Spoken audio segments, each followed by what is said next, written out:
You know, a lot of patients ask me why implants are better than existing with their dentures. Now, they're generally coming to me because they have problems with their dentures in the first place. You know, their faces are becoming caved in. They're looking older. It's more difficult to chew. They may be having digestive problems eating their food properly.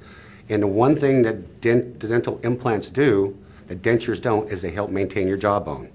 You know, my example I use for patients is if you have osteoporosis, whether you're a man or woman, your doctor is going to tell you to exercise. Exercise is going to stress your bone a little bit. It's going to keep it live and active. Teeth do the same thing in your jaw. So when you're chewing, the movement of the teeth when you're chewing keeps your jaw strong. When you take that tooth out, your bone will shrink until the day you die.